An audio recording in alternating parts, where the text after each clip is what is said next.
Señor les bendiga a todos. Vamos a ubicarnos en Hechos capítulo 9. El día de hoy aunque vamos a culminar el estudio del capítulo 9, realmente estamos comenzando una nueva sección del libro de Hechos. Recuerden que el libro de Hechos está compuesto, ¿verdad? Recordando o relatando los sucesos que ocurrieron en Jerusalén, en la región de Judea, Samaria y hasta lo último de la tierra.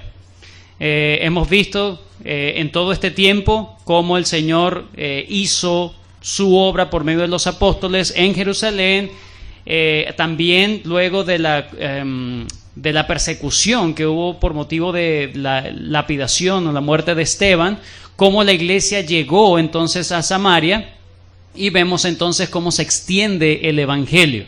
Ahora vamos a comenzar la nueva sección de hasta lo último de la tierra, pero esto es como una sección preparatoria, ¿ok?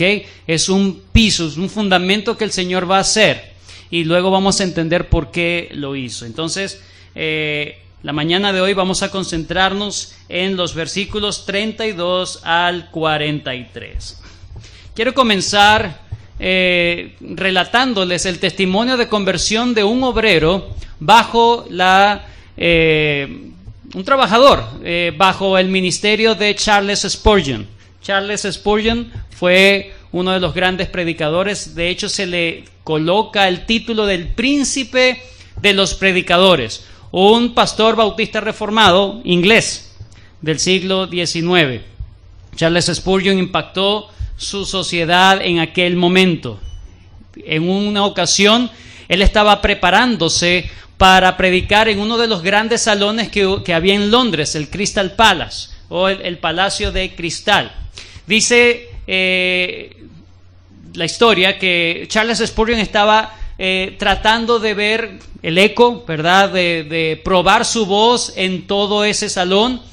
Y lo único que se le ocurría a Charles Spurgeon era, lo único que tenía en la mente, dice él en sus escritos, dice que solamente se concentraba en decir la frase: "He aquí el Cordero de Dios que quita el pecado del mundo". Él repetía esa frase una y otra vez a manera de ensayo, ¿verdad? Recuerden que en aquel momento no existían amplificadores, micrófonos, cornetas, no existía nada de eso, sino que todo era con la voz, los pulmones, ¿verdad? Y él simplemente estaba probando la acústica de aquel lugar, un lugar donde finalmente llegó a predicar a más de 20,000 personas. Imagínense lo grande que era. Más de 20,000 personas. Pero él estaba allí practicando, dice la historia, estaba practicando. Spurgeon pensaba que él estaba solo, la verdad. Y por eso lo hacía de diferentes maneras. Decía esta frase: "He aquí el Cordero de Dios que quita el pecado del mundo". Lo hacía de manera diferente, con diferente entonación, más rápido, más lento. Él quería no solamente probar la acústica, sino que él mismo dice: "Yo me imaginaba estar predicando esta hermosa frase acerca del nombre de Cristo, de quién es Cristo, el nombre del Señor, imaginándome a esta gran audiencia". Bueno, aunque Charles Spurgeon pensaba que estaba solo, realmente no estaba. Estaba desde muy temprano, antes que Spurgeon llegara a ese salón, estaba un obrero trabajando. Y dice que de repente salió ese obrero, luego de tanto tiempo que Spurgeon estaba ensayando. Y el hombre dice que estaba convencido de pecado y le dijo: "Quiero al Señor Jesucristo". Spurgeon, podemos decir que fue un gran predicador, pero esa conversión fue muy inusual. Porque parece que él no tuviera la intención de predicar, pero sí estaba predicando. El poder no estaba tanto en la persona, sino en el mensaje que tenía. Un mensaje que, cuando se repitió varias veces, literalmente rompió el corazón de este obrero. Podemos decir, ¿por qué entonces Charles Spurgeon fue tan exitoso en su ministerio? ¿Por qué Charles Spurgeon fue una persona que de alguna manera fue tan reconocido por cómo el Espíritu Santo obraba por medio de él?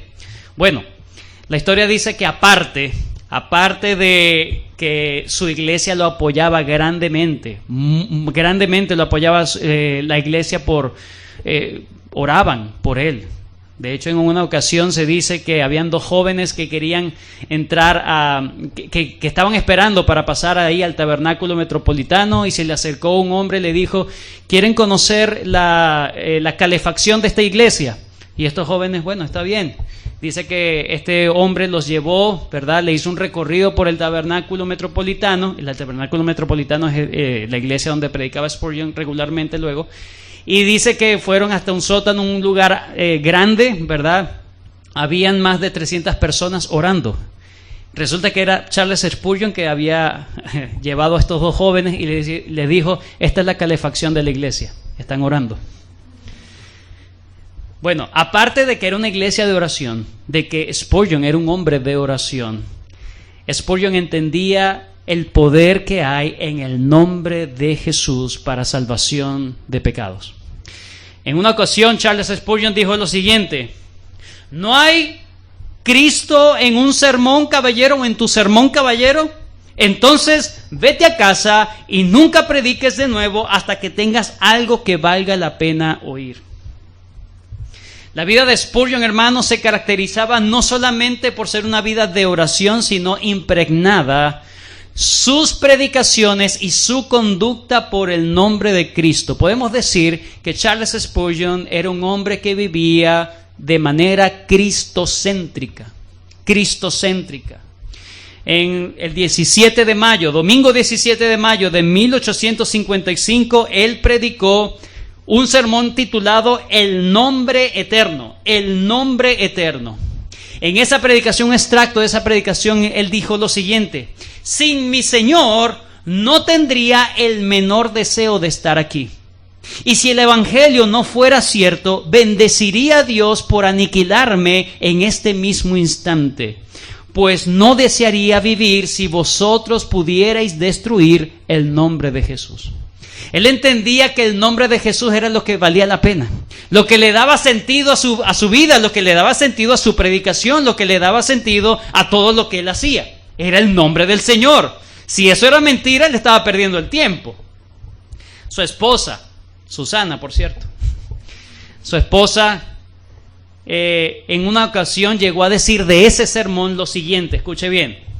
Ella dijo: recuerdo con extraña vividez, después de tanto tiempo, aquella noche de aquel domingo en que él predicó el texto "será su nombre para siempre". Está haciendo referencia al mismo sermón, el nombre eterno. Eso está en Salmo 72, 17. Y ella sigue comentando: era un tema en el que se gozaba extremadamente. Luego de que la muerte de Spurgeon, ella estaba recordando cómo era Spurgeon con esa relación con el nombre de Cristo. Ella dice: era un tema en el que se gozaba extremadamente. Su principal deleite era ensalzar al glorioso Salvador, y en aquel discurso parecía estar vertiendo su misma alma y vida en homenaje y adoración ante su misericordioso Rey. Y yo creía que de veras lo hacía. Yo pensaba que estaba muerto allí. Frente a todas aquellas personas, al final del sermón, él hizo un poderoso esfuerzo para recuperar la voz. Es decir, él en esa ocasión estuvo exhausto de tanto que predicó por el nombre de Cristo. Y ella dice: al final del sermón hizo un poderoso esfuerzo para recuperar la voz, pero la pronunciación le fallaba y solo pudo oírse un acento entrecortado, la patética peroración diciendo: perezca mi nombre, pero sea siempre el nombre de Cristo. Jesús, Jesús, Jesús, coronadle, Señor de todos. No me oiréis decir nada más. Estas son mis últimas palabras en el Exeter Hall. Por esta vez, Jesús, Jesús, Jesús, coronadle, Señor de todos. Y entonces se desplomó, casi desmayado en la silla que había tras él. Fue una de las últimas predicaciones de Spurgeon. De todo lo que podemos decir del gran predicador Charles Spurgeon, podemos decir que su éxito estuvo basado en que su vida giraba en torno a Cristo. Fue un hombre dependiente del Señor Jesucristo y que atesoraba el nombre glorioso del Señor. Lo mismo encontramos en Hechos capítulo 9, versículos 32 al 43, cuando Lucas habla acerca de Pedro.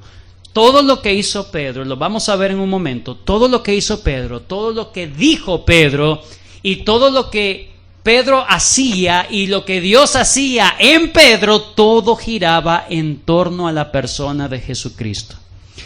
Todo lo que vamos a ver, estos pasajes nos muestran por lo menos dos milagros. Un milagro hacia un hombre paralítico llamado Eneas y otro milagro a una mujer que había muerto, llamada Tabita, o en su traducción al griego, Dorcas. Estas dos milagros que ocurrieron, vamos a notar cómo Pedro siempre exaltó el nombre del Señor y cómo Dios siguió purificando la vida de Pedro para seguirlo usando para su gloria. ¿Qué vamos a aprender entonces en esta mañana? Vamos a aprender tres cosas. Número uno, vamos a ver todo este texto siguiendo el siguiente bosquejo. Número uno, versículos 32 al 35, vamos a notar el ministerio cristocéntrico de Pedro en la enfermedad de Eneas. El ministerio cristocéntrico de Pedro en la enfermedad de Eneas. En segundo lugar, los versículos 36 al 42, vamos a ver el ministerio cristocéntrico de Pedro en la resurrección de Dorcas, o de Tabita, como usted quiera llamarla, es lo mismo. El ministerio cristocéntrico de Pedro en la resurrección de Dorcas. Entonces, ministerio cristocéntrico en la enfermedad de Eneas y ministerio cristocéntrico de Pedro en la resurrección de Dorcas. Pero vamos a agarrar un versículo aparte, porque ahí hay algo muy importante, el versículo 43. Y eso va a ser nuestro tercer punto. El versículo 43, vamos a ver el ministerio cristocéntrico de Pedro en su relación con un curtidor. Vamos a aprender de eso. El ministerio cristocéntrico de Pedro en su relación o en una comunión con un curtidor. ¿Qué significará eso? Eso lo vamos a ver en unos momentos. Bueno, vamos a empezar con nuestro sermón. Antes, pidamos la bendición del Señor. Bendito nuestro Padre Celestial, te agradecemos por tu bendición, de tu presencia en medio de nosotros, por tu Espíritu Santo. Eres tu glorioso Jesús, eres nuestro Rey. Ayúdanos a verte en este sermón. En el nombre de Cristo te pedimos estas cosas. Ayúdanos y asístenos. Amén. Bien, versículos 32 al 35. Hechos capítulo 9, versículos 32 al 35. Aconteció que Pedro, visitando a todos, vino también a los santos que habitaban en Lida. El libro de Hechos, ¿verdad? El personaje principal siempre es Cristo, es verdad, pero uno de los personajes que se destaca en los primeros 6, 8 capítulos es el apóstol Pedro. Claro, a partir del capítulo 6, Pedro pierde mucho protagonismo en la narración. No se menciona, puede ser mencionado de manera indirecta cuando menciona a los apóstoles, pero hay una última mención de forma directa acerca de Pedro en el versículo 14 del capítulo 8, desde el 14 al 25, donde Pedro y Juan son comisionados hacia Samaria para ver lo que estaba pasando en el ministerio de Felipe. Y allí se menciona cómo Pedro confrontó a Simón el mago. Eso entonces sería entre los capítulos 6 y 8, aunque no se menciona a Pedro, pero definitivamente él todavía sigue allí. Pero a partir del versículo 25 del capítulo 8 hasta el versículo 31 del capítulo 9 no se menciona más de Pedro, sino que todo está enfocado en Saulo, en la conversión de Saulo. Es como si le hubiesen puesto un pause a la vida de Pedro, el primer protagonista de los primeros 6, 8 capítulos. Vamos a poner una pausa, ¿verdad? Y ahora vamos a hablar acerca de la conversión de Saulo. Ahora mismo, en el versículo 32, vuelve a retomarse la historia de Pedro o lo que estaba haciendo Pedro en ese tiempo. ¿Qué estaba sucediendo con Pedro mientras Lucas nos estaba narrando la historia de la conversión de Saulo? Eso es lo que vamos a ver en esta mañana. Lo que quiero decir es que si tú lees el versículo 25 del capítulo 8, vamos a leerlo. Versículo 25 del capítulo 8. Ahí está hablando Lucas acerca de Pedro y de Juan de forma directa. Capítulo 8, versículo 25 dice: y ellos, habiendo testificado y hablado a la palabra de Dios, ¿en dónde? En Samaria, ¿sí? Se volvieron a Jerusalén y en muchas poblaciones de los samaritanos anunciaron el evangelio. Si obviamos todos los versículos que están allí hasta el versículo 32 del capítulo 9, vamos a ver que es una continuación. Aconteció que Pedro, visitando, es decir, hay una pausa, pero ahora retoma desde donde quedó, desde el versículo 28, capítulo 8, versículo 25. Lo que Lucas entonces quiere demostrarnos es qué actividad empezó a hacer Pedro mientras Dios estaba tratando especialmente o particularmente con Saulo de Tarso. Y lo que vemos es que Pedro empezó a hacer algo que no hacía antes.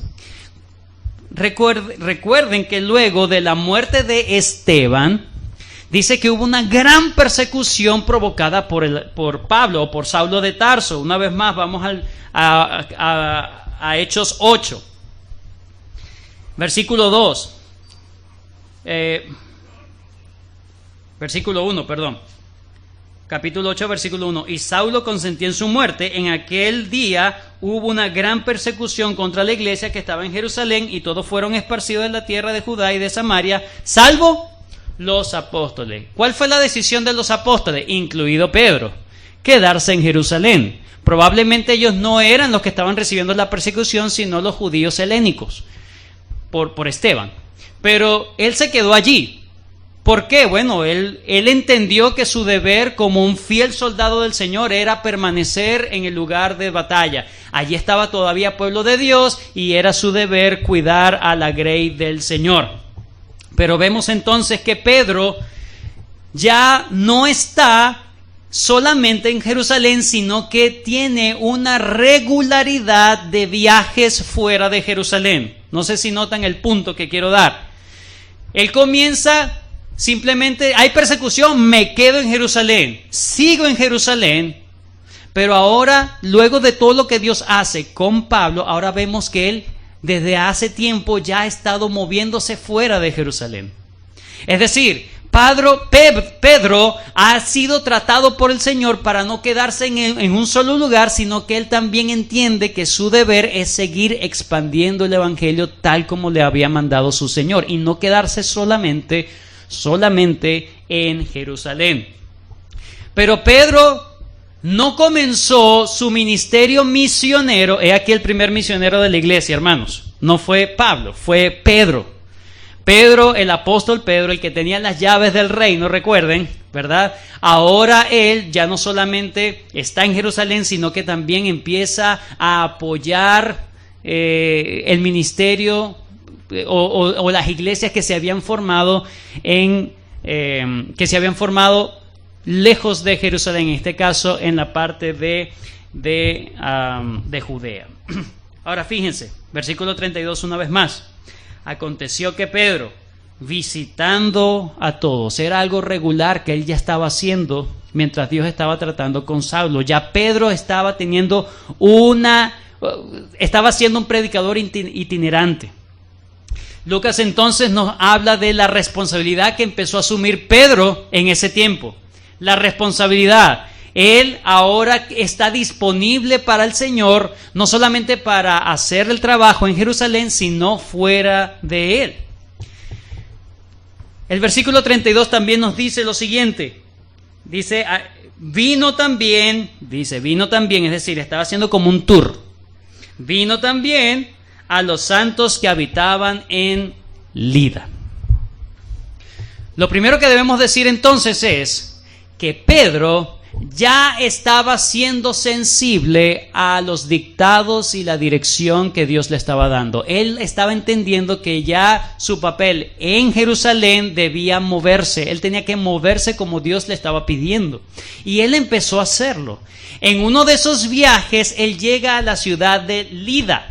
Lida está al noreste de Jerusalén, a unos 40 kilómetros más o menos hacia el mar Mediterráneo. Pero sigue estando en la región de Judea. ¿Okay? Lida está en la región de Judea. Probablemente él ya había visitado a estas personas antiguamente, ¿verdad? Porque ya era una regularidad, estaba visitando y en una de esas visitas llegó a Lida. Pero esta visita en particular a la región o a la ciudad de Lida, Dios hizo algo que él no se esperaba. Dice que se encontró con dice, versículo 33, y halló a uno que se llamaba Eneas, que hacía 8 años que estaba en cama, pues era paralítico. En una de esas, entonces se encuentra finalmente con un paralítico llamado Eneas. Lo más seguro es que este hombre, Eneas, no era creyente. Si vemos la descripción de Eneas y la descripción de Dorcas, nos vamos a dar cuenta que es así. Dice, halló un hombre que se llamaba Eneas. En cambio, cuando se habla de Dorcas, en el versículo 36, había entonces en Jope una discípula llamada Tabita. Entonces parece que este Eneas no era un creyente, un discípulo del Señor, pero seguramente tenía algún familiar o algún amigo que sí conocía del Señor e hizo ese enlace para que finalmente Pedro pudiese encontrarse con Eneas, porque Eneas era paralítico, no podía andar por ahí, ¿verdad? ¿Cómo se iban a encontrar? Necesitaba un intermediario. Alguien tuvo que haber ayudado a esa conexión para que Pedro finalmente estuviese allí con Eneas. El punto aquí entonces es que Pedro se encontraba en el sitio preciso, en el momento preciso, porque él estaba desde hace rato haciendo lo que Dios le había mandado hacer. Hermanos, Dios usó a Pedro porque Pedro era la herramienta más próxima a la mano para ser usado. ¿Por qué Dios no me usa a mí? Pregunto, ¿tú siempre estás a disposición del Señor? ¿Siempre estás regularmente haciendo lo que Dios te ha mandado hacer? Porque si es así, en algún momento Dios quiere hacer algo muy en particular, muy específico y dice, bueno, Él está bien cerca de mí. Él está haciendo lo que yo quiero que esté haciendo, entonces lo voy a usar inmediatamente, porque es algo rápido, inmediato. Pedro no sabía lo que iba a suceder en ese viaje particular en Lida. No sabía que se iba a encontrar con este hombre paralítico, Eneas. Pero sí sabía que estaba haciendo siempre la voluntad de Dios, visitando a estas regiones fuera de Jerusalén. Como dice John MacArthur, Pedro no permaneció en una oficina jerárquica, sino que se hallaba en movimiento, lo que hacía que para Dios fuera fácil dirigirlo. Quienes participan activamente en el ministerio son por lo general los que reciben de Dios las principales oportunidades ministeriales. Siempre ha parecido que Dios confía sus ministerios más prósperos a sus santos más atareados.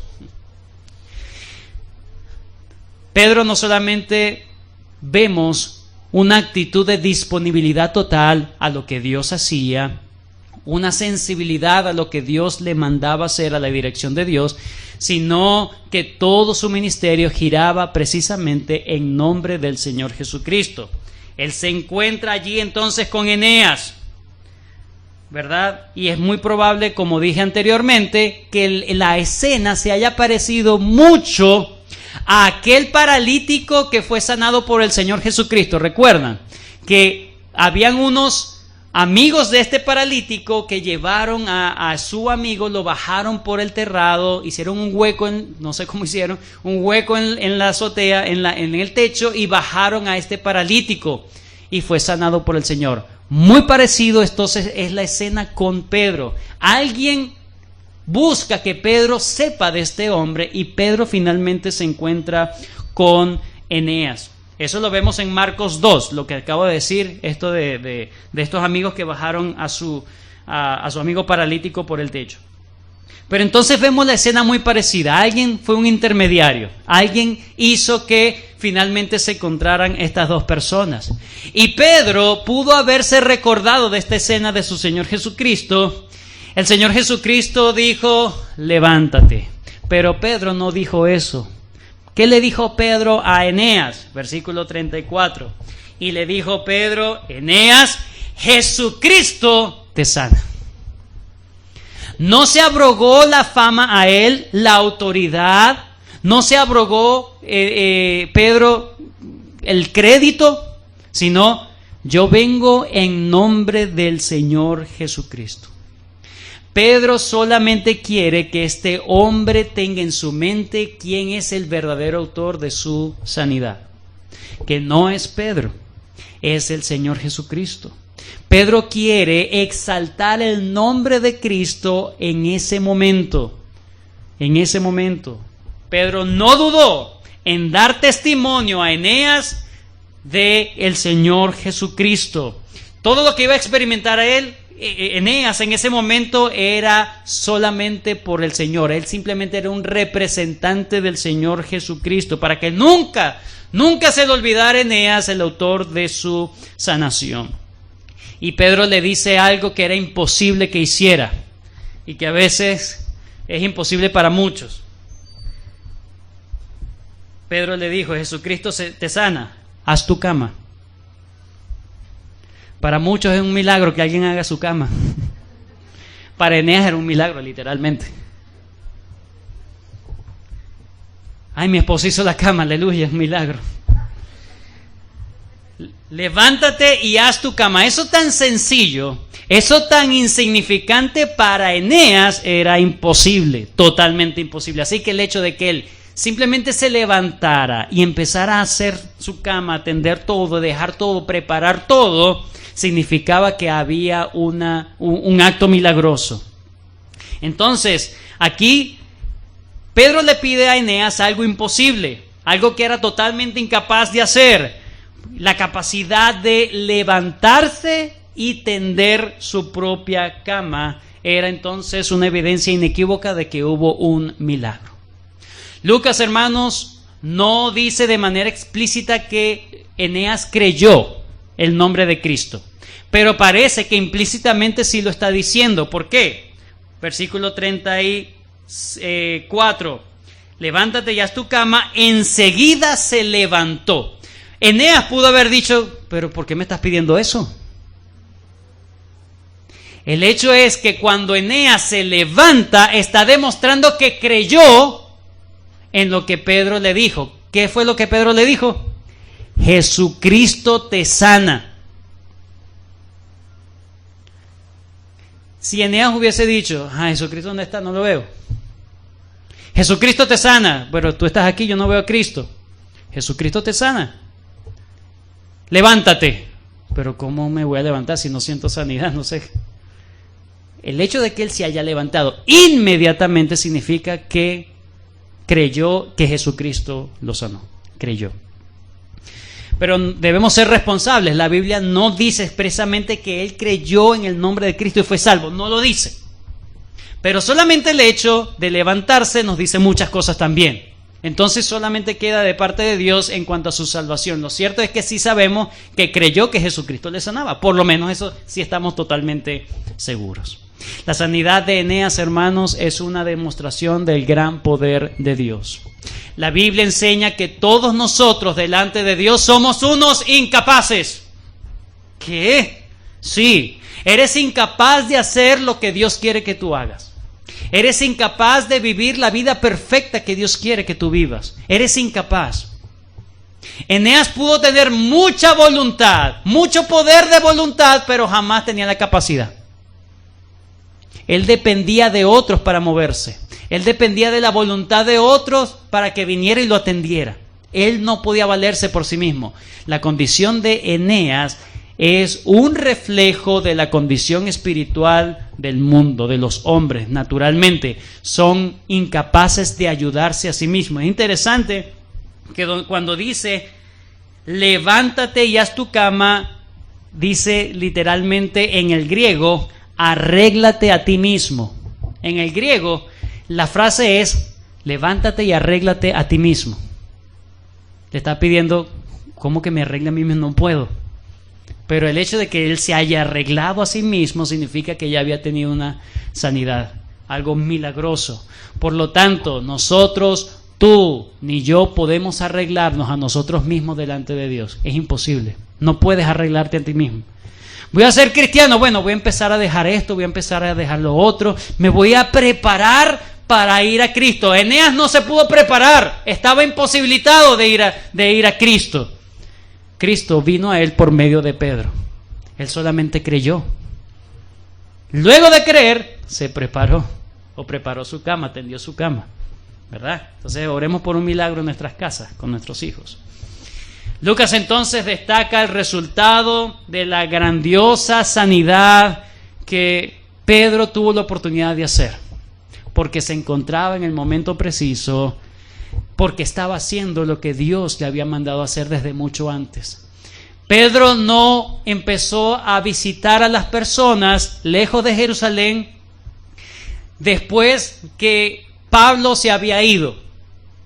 ¿Sí? Porque pareciera, bueno, muchos dicen que las iglesias entonces, cuando Pablo se fue a Tarso, las iglesias empezaron a tener paz. Y entonces ahí es como que se levanta Pedro a empezar a hacer... No, ya Pedro lo venía haciendo. Ya Pedro venía haciendo eso. Entonces, Pedro fue usado por Dios porque él fue sensible a la voluntad de Dios, porque su vida giraba en torno a Cristo.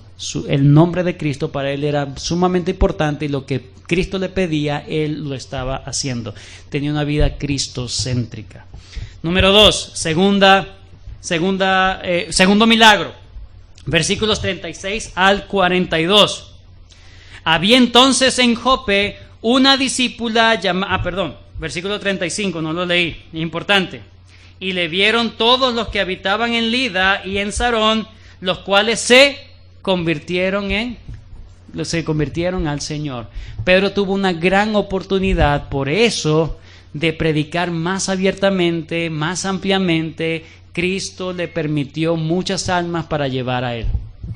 ¿Pero por qué? Porque siempre fue un fiel obrero del Señor. Entonces ahora vemos que Lucas nos narra lo que estaba ocurriendo en una ciudad cerca de Lida. Una ciudad cerca de Lida llamada Jope. Jope estaba más hacia el mar Mediterráneo. Pero la distancia entre Lida y Jope, Lida estaba un poco más al norte Jope estaba un poco más al norte de Lida, por supuesto mucho más al norte de Jerusalén, pero seguía estando en la región de Judea. Quiero que entiendan esto, porque más adelante es importante para que entendamos. Tanto Lida como Jope están todavía dentro de la región de Judea, Entonces los hechos que se narran que ocurrió con Eneas y todo este boom, esta evangelización tan próspera que hubo en la ciudad de Lida, llegó a los oídos de unos discípulos en Jope. ¿Qué estaba ocurriendo en Jope?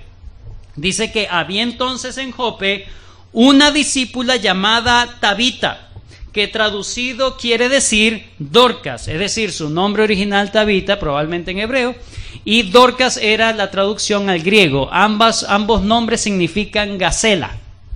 ¿Okay? Gacela, algo como muy bonito, hermoso. Gacela. Dice, esta abundaba en buenas obras y en limosnas que hacía. Y aconteció que en aquellos días, ¿en cuáles días? Bueno, la narración te dice, mientras Pedro estaba en Lida, con esos días en que había gran efervescencia de evangelio en Lida, en aquellos días, ¿qué pasó con ella?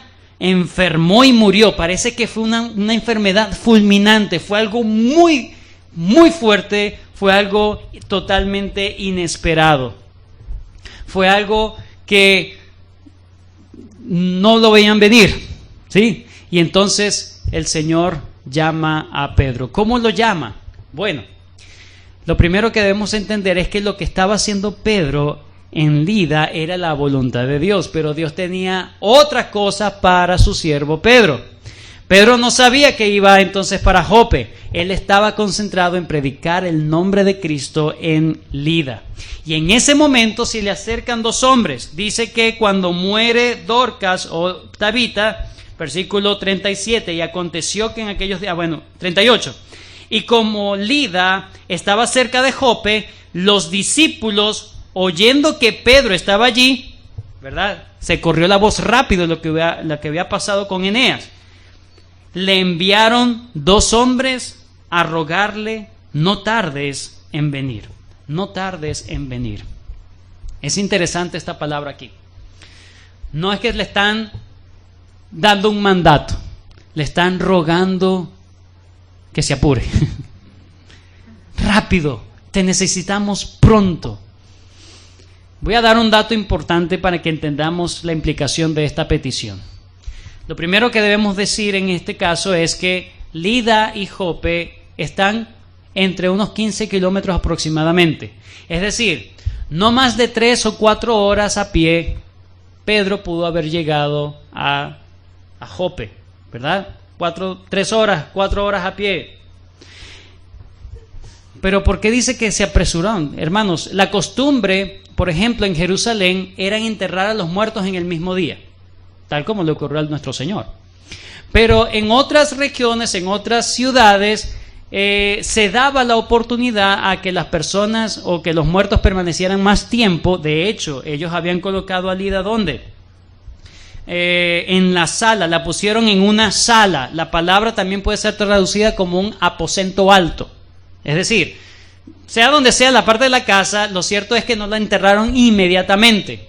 Y eso corresponde a los hechos históricos, la descripción de las costumbres de aquel tiempo. Es decir, en la región de Jope no acostumbraban a enterrar inmediatamente, sino que los ponían para velar, como nosotros lo tenemos también hoy en día. La costumbre que se tiene hoy en día. No se entierra inmediatamente, sino que dura 1 o 2 días, ¿verdad? En este caso, hasta 3 días podían durar una persona en la sala de una casa o en el aposento alto. Lo cierto es que cuando llegan hasta donde está Pedro, la narración parece indicar que luego que muere Dorcas, ellos van hasta donde está Pedro y le dicen apúrate. Entonces no hay ningún tipo de,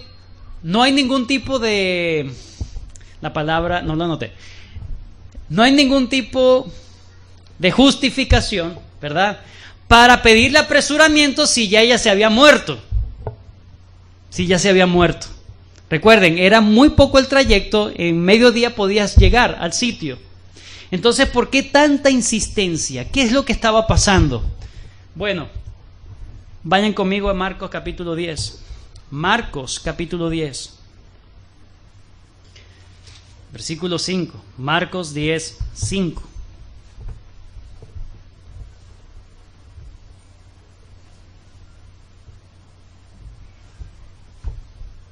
Dice, y respondiendo Jesús les dijo, por la dureza de vuestro corazón os escribí... no, esta no es. Lo escribí mal. Vamos a ver si es Mateo 10:5. Ah, sí, Mateo 10:5.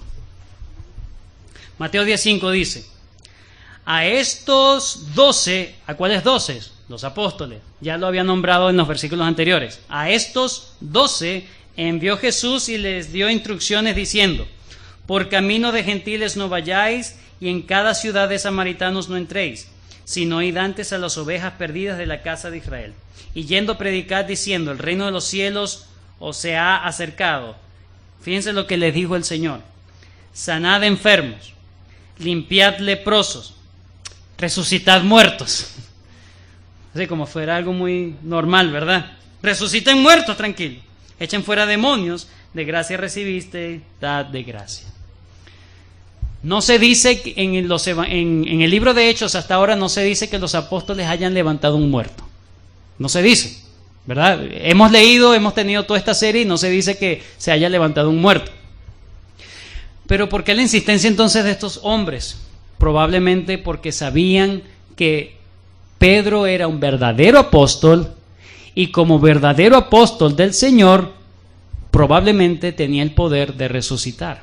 Como dice Simón Kistemaker, la distancia entre Jope y Lida era relativamente corta, por lo cual la presencia de Pedro en la región seguramente era conocida por los cristianos. Por eso los creyentes de Jope enviaron a 2 hombres para que fueran a él. Sabían que Jesús había resucitado muertos y que Pedro había recibido de parte de Jesús la autoridad para realizar milagros similares. Hubo entonces la posibilidad viva que Pedro pudiera traer de nuevo a la vida a Dorcas. Él envió a los 2 emisarios y fue hecho sobre la base, el envío de los 2 emisarios fue hecho sobre la base de esta fe. Por eso es que ellos querían vente pronto, porque de alguna manera sabían que él era un verdadero apóstol. Vamos a ver si los apóstoles de hoy pueden resucitar muertos. El verdadero apóstol tenía esa autoridad o esa posibilidad de parte de Dios y ellos se aferraron a eso. ¿Por qué? Porque amaban mucho a Dorcas. Dice, había entonces, ¿verdad?, una discípula que abundaba en buenas obras y en limosnas. Y dice que cuando llegó, versículo 39, levantándose entonces Pedro, fue con ellos y cuando llegó le llevaron a la sala donde la rodearon todas las viudas llorando y mostrando las túnicas y los vestidos que Dorcas hacía cuando estaba con ella. Mire, el llanto, el dolor por haber perdido a esta mujer. Fue un golpe duro para esta gente de Jope, sobre todo para estas viudas. ¿Por qué? Porque parece que estos vestidos están relacionados con lo que dice el versículo 38, que ella abundaba en buenas obras y en limosnas. Y los que estaban allí cuando llegó Pedro eran las viudas. ¿Cuál era la condición social y económica de las viudas en aquel momento? Era una pobreza extrema, una pobreza fuerte. Pero el hecho de que tengan unos vestidos que había hecho Dorcas significa por lo menos 2 cosas. Número 1, o que esos vestidos Dorcas, Tabita, los había hecho para ellas mismas, ¿verdad? Y en eso podemos decir, tenía buenas obras y limosnas. Ella hacía vestidos para ellas, o también puede significar que hacía vestidos para que ellas vendieran y se sustentaran. Lo cierto es que los vestidos hablaban mucho, no era simplemente, ay, mira el vestido, me recuerdo de Dorcas. No, es que significaba algo para las viudas, que sostenía a las viudas, que de alguna manera las viudas decían, ¿y ahora qué vamos a hacer si ella no está con nosotros? Es como una dependencia de Dorcas, es lo que vemos allí. Dorcas era una buena discípula. Merecía la muerte Dorcas. Si ella abundaba en buenas obras, cuidaba a las viudas como Dios quiere que se cuiden a los pobres de la iglesia. Ella se esforzaba por cuidarlas, por ayudarlas, por darles vestido, o para comercializar, o para ellas mismas simplemente. Lo cierto es que había un amor muy grande. No se merecía que Dios se la lleve. Bueno, Dios necesitaba una costurera. No necesitaba una costurera, hermano. Dios no necesita a nadie en el cielo. No, la justificación no es que Dios necesita a alguien. Bueno, era carpintero. Bueno, Dios necesitaba un carpintero en el cielo. No. Simplemente Dios quería mostrar su poder. Dios quería mostrar su poder. La escena, hermanos, así como vimos en Eneas, la escena también se parece muy igualita a algo que ocurrió cuando el Señor Jesucristo vino y resucitó a la hija de Jairo, Entonces vemos 2 sanaciones muy similares a lo que ocurrió con el Señor Jesucristo. Pedro no solo predicaba el nombre de Cristo, sino que él actuaba en nombre de Cristo. Su vida era similar a Cristo y Dios le daba oportunidades para que se pareciera a Cristo. Esa es la vida cristocéntrica de Pedro. Entonces vemos por ejemplo, en Marcos capítulo 5, versículos 21 al 43, que Pedro está con el Señor Jesucristo cuando Él resucita a la hija de Jairo. ¿Y saben la palabra que dijo el Señor Jesucristo allí para levantar a la hija de Jairo? Le dijo, Talita cumi. Talita significa te digo, o niña te digo, ¿verdad? Cumi, levántate. Pero aquí ella no es Talita cumi, sino que la traducción es Tabita cumi. Por una sola letra cambia todo, pero es igualito. Por una sola letra. Lo que Lucas quiere es que veamos el paralelismo. Ese es el punto de Lucas.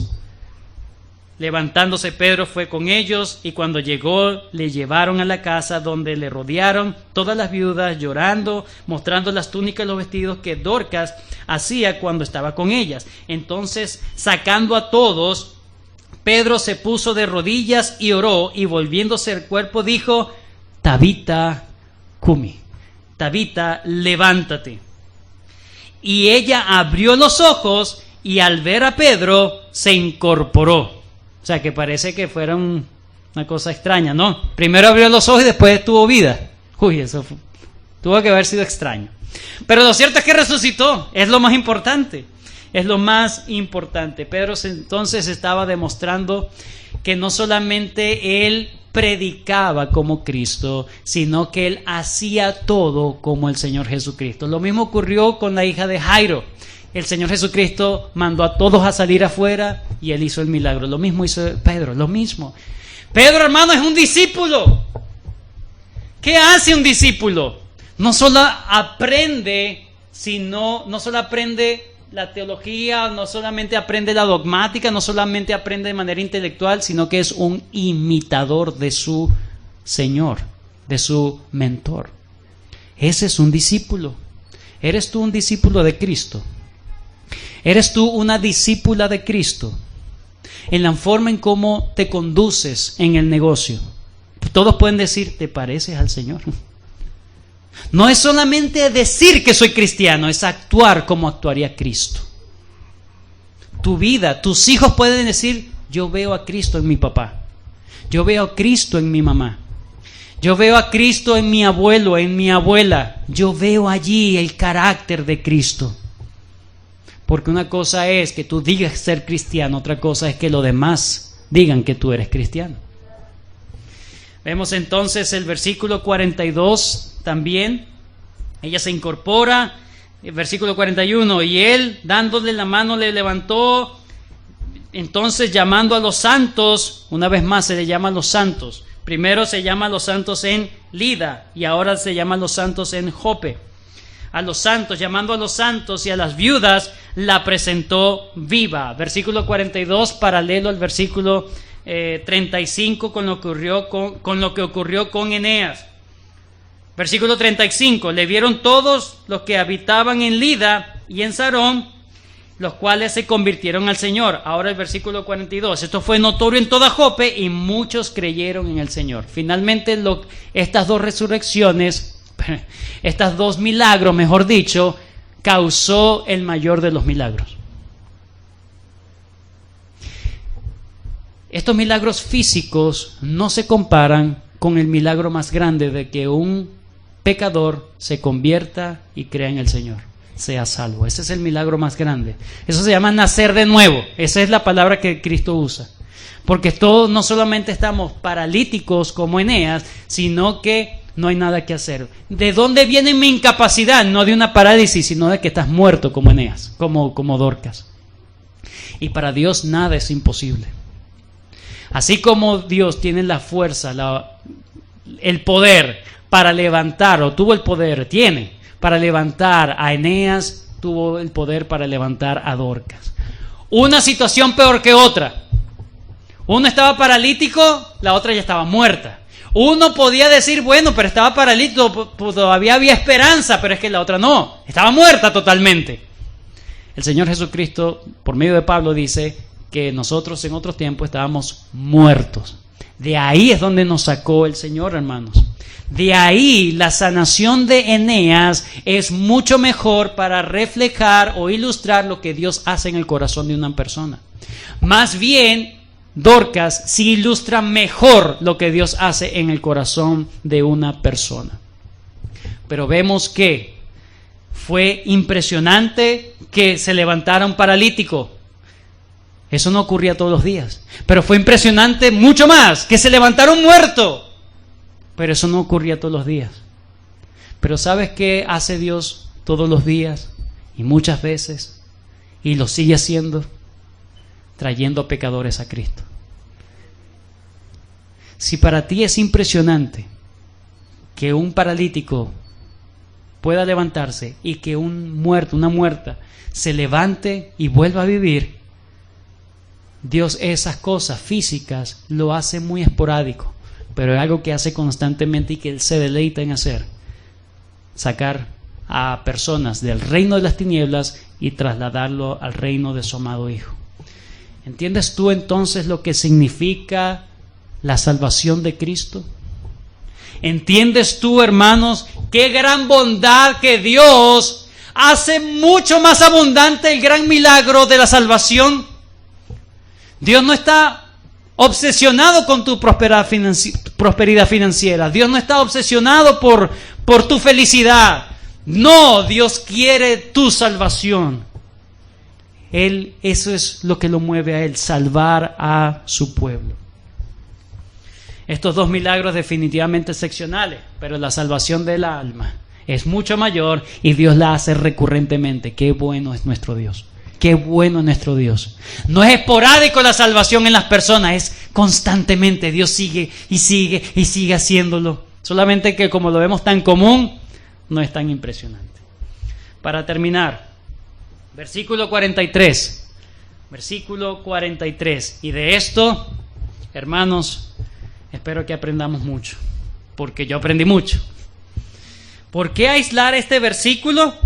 Porque este versículo conecta precisamente con lo que dice el capítulo 10 y nos da el contexto del llamado que Dios le hace en esa visión para que Pedro finalmente vaya a Cornelio. Lucas, hermanos, no quiere que olvidemos con este versículo 43 el trasfondo religioso y nacional, digamos, de Pedro. Recuerden, Pedro era un judío. Y hay implicaciones por el hecho de que él sea un judío. Pedro, hermanos, estaba mostrando grandes progresos en su vida, estaba honrando al Señor, pero todavía le faltaba. Todavía le faltaba. Por ejemplo, en primer lugar, cuando hubo la persecución, ¿quién se quedó en Jerusalén? Pedro. Ahora vemos cómo Pedro ya está saliendo de Jerusalén. Se quita ese prejuicio, ¿verdad? Ya no solamente acepta que el evangelio llegó a Samaria, sino también se involucra en predicar, ¿verdad? Bueno, es un gran avance. En segundo lugar, Pedro, si es verdad, está predicando, ¿verdad?, fuera de Jerusalén, pero parece que no está yéndose a Samaria, sino como que me quedo simplemente todavía en la región de Judea. ¿Ok? Todavía en la región de Judea, Lida, Jope, todavía queda allí, en Judea. Entonces parece que él necesita quitar esos argumentos, esos paradigmas, esos prejuicios judíos para él ser empoderado por Dios para poder abrir la puerta del evangelio hasta lo último de la tierra. Recuerden que él es el que tiene la llave. Dios le había dado ese privilegio, es lo que quiero decir. Y en tercer lugar, a diferencia del Señor Jesucristo, Pedro tocó a Tabita, tocó a Dorcas después que ella se incorporó, no antes. Si usted lee detalladamente, usted se va a dar cuenta que él no agarra el cuerpo, ora por el cuerpo, no hace, por ejemplo, como hizo Elías o Eliseo, que se echaron sobre el cuerpo. No. Él estaba de lejitos, ¿verdad? Señor, oró y ella se incorporó. Y luego que ella se incorporó, dice que le agarró la mano. Es decir, quería asegurarse de que ella realmente estuviera viva. ¿Por qué? Porque para un judío tocar un muerto ceremonialmente quedaba impuro. Entonces, sí, hay progresos en la vida de Pedro, pero todavía Dios tiene que derribar argumentos en su mente. Pero el versículo 43 nos habla de que Dios sigue ayudando a Pedro para fortalecerlo, para derribarle esos argumentos, esos prejuicios y poderlo usar en mayor medida. Dice que estaba y aconteció que se quedó muchos días. No, mira, él pudo haber llegado, bueno, se fue, ya se levantó Tabita y me voy. No, dice que él se quedó muchos días, pero es interesante el lugar donde se quedó. ¿Dónde? En Jope, en casa de un cierto Simón curtidor. ¿Cuál es el oficio del curtidor? Trabajar con animales muertos. El curtidor le quita, desaholla, ¿verdad?, las pieles de los animales y trabaja las pieles. Ese es el curtidor. Que Pedro esté en la casa de un curtidor, por ser un judío, era mal visto. Pero miren que Pedro estaba haciendo un gran esfuerzo por no tener prejuicios. Pero fíjense que él estaba en un lugar donde olía a mortecina, olía a muerto, olía a carne podrida. No solamente entonces era indecoroso para un judío en la profesión de curtidor, sino también era muy grotesco para los judíos, ¿sí? La situación, hermanos, nos ayuda entonces a contextualizar la visión que va a tener Pedro más adelante cuando le dice come y mata. Mata y come, perdón. Que le dice, le presenta varios animales, un lienzo. Le presenta varios animales y dice mata y come. Él estaba viendo cómo mataban a los animales y trabajaban con esas pieles. Estaba viendo la carnicería que había ahí. Y para un judío era muy fuerte. Ahora Dios le dice, eso es lo que yo quiero que tú hagas. Pero más allá de eso, cualquier judío hubiese rechazado la invitación de quedarse con un curtidor. Como dice Warren Wiersbe, si había muchos enfermos que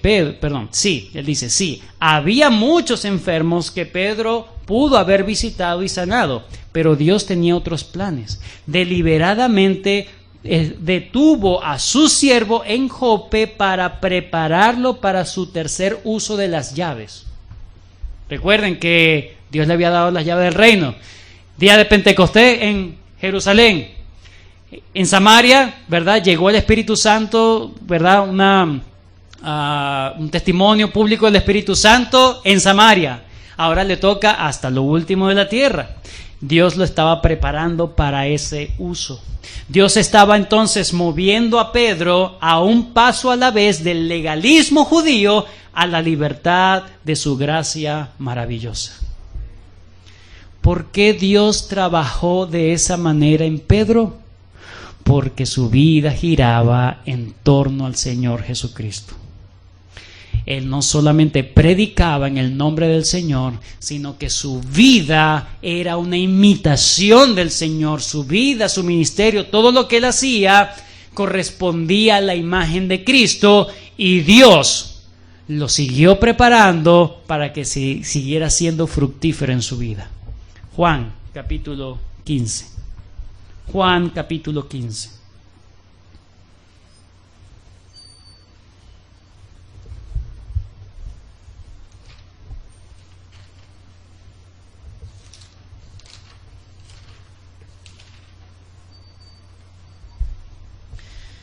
Yo soy la vid verdadera, y mi Padre es el labrador. Todo pámpano que en mí no lleva fruto, lo quitará. Y todo aquel que lleva fruto, lo limpiará. ¿Por qué Dios estaba limpiando de prejuicios a Pedro? Porque lo iba a usar más. Porque Pedro estaba muy cerca del Señor. Su vida era cristocéntrica, era cerca de Dios, cerca de Cristo. Y entonces Dios, para usarlo más, lo purificaba más. Lo limpiará para que lleve más fruto. Ya vosotros estáis limpios por la palabra que os he hablado. Permaneced en mí y yo en vosotros, como el pámpano no puede llevar fruto por sí mismo si no permanece en la vid, así tampoco vosotros si no permanecéis en mí. Yo soy la vid, vosotros los pámpanos. El que permanece en mí y yo en él, este lleva mucho fruto, porque separados de mí nada podéis hacer. Dios, yo no siento que Dios está trabajando en mí. ¿Será que estás muy alejado del Señor? Mientras más cerca estás de Él, más disponible estás para ser usado por Él y para ser trabajado por Él. Pedro, para concluir, Pedro fue usado grandemente por el Señor, es verdad. Así como Charles Spurgeon fue usado grandemente por el Señor y otros predicadores. ¿Por qué? La razón. Vivían en dependencia del nombre de Cristo. Atesoraban el nombre de Cristo. Para ellos el nombre de Cristo no solamente trae bendición, sino que trae salvación. Trae salvación. Como dijo el propio Pedro, en ningún otro hay salvación, porque no hay otro nombre bajo el cielo dado a los hombres en que podamos ser salvos. Pedro, Spurgeon y todos estos predicadores que hicieron grandes cosas para el Señor, o que Dios hizo grandes cosas por medio de ellos, mejor dicho, fueron usados porque vivieron cristocéntricamente. Cristocéntricamente. Vivían en dependencia del Señor. Su vida giraba en torno a Cristo, a la persona de Cristo, al nombre de Cristo y la vida de Cristo. No solamente predicaban sin temor, no solamente predicaban fielmente con denuedo el nombre de Cristo, sino que también estaban dispuestos para ser usados por el Señor Jesucristo. Pedro no solamente predicaba, no solamente estaba disponible para ser usado por el Señor, sino que su vida, sus acciones, todo reflejaban a Cristo. Había aprendido de Cristo. Pedro no solamente predicaba a Cristo, imitaba a Cristo, sino que también era sensible a los dictados de Cristo y fue fructífero porque Cristo lo seguía purificando. ¿Tú deseas ser fructífero en tu vida? ¿Deseas ser fructífero? Debes vivir cristocéntricamente. Solamente Cristo, solamente por el Espíritu Santo, tú puedes acercarte cada día más a tu Señor. Dios no me usa. ¿Por qué? ¿Estás haciendo tu devocional? Bueno, a veces. Dios no me usa, pero lees tu palabra, lees la Biblia. No me da tiempo. Entonces, ¿tu vida gira en torno a qué? No hay que comer, hay que trabajar para comer, por supuesto. Pero eso no lo es todo. No solo de pan vivirá el hombre, sino de toda palabra que sale de la boca de su Señor. No seas como Marta. No seas como Marta, que hacía todo, quería hacer de todo, pero estaba perdiendo lo más importante: aprender de su Señor, como María lo estaba haciendo. Ella ha agarrado la mejor parte. Aprendamos a agarrar la mejor parte, buscar a Cristo con todo el corazón. Y aquellos que no conocen a Cristo, aquellos que no están en Cristo, aquellos que viven su vida a espaldas de Cristo, les digo, en ningún otro hay salvación. Porque no hay otro nombre bajo el cielo en que los hombres puedan ser salvos. ¿Salvos de qué? De la ira divina. Todos merecemos la ira de Dios. He aquí Jesucristo, te lo presento como el Salvador, el único Salvador. No hay otro Dios, no hay otro mediador entre Dios y los hombres, solamente Jesucristo. Ve a Cristo, entrégate a Cristo, confía en Cristo, vive para Cristo, entrégate y ríndete solamente a Él. Él te promete salvación y vida eterna. Oremos. Gracias, Señor, por este tiempo que me has dado para hablar, Señor, este hermoso pasaje. Este pasaje preparatorio para lo que tú ibas a hacer con Pedro, para finalmente que el Evangelio empezara a ir hasta lo último de la tierra. Gracias por lo que tú haces en la historia, que nos ayuda a entender que todo es tu obra y no, Señor, la obra del hombre. Pero tú usas a los hombres. Ayúdanos, Señor, a ser usados por ti para tu gloria, para la extensión de tu reino. Entender, Señor, que si no estamos dispuestos a rendirnos, a renunciar, Señor, a cosas que hemos estado haciendo y realmente, Señor, nos impiden acercarnos a ti, ayúdanos para buscarte, para estar realmente disponible en ti, para prepararnos para toda buena obra. Ayúdanos en nuestras debilidades, sella tu palabra en particular en cada corazón, y aquellos que no te conocen, que tengas tu misericordia y que ellos puedan ver a Cristo como su Señor y Salvador. En el nombre de Cristo oramos. Amén.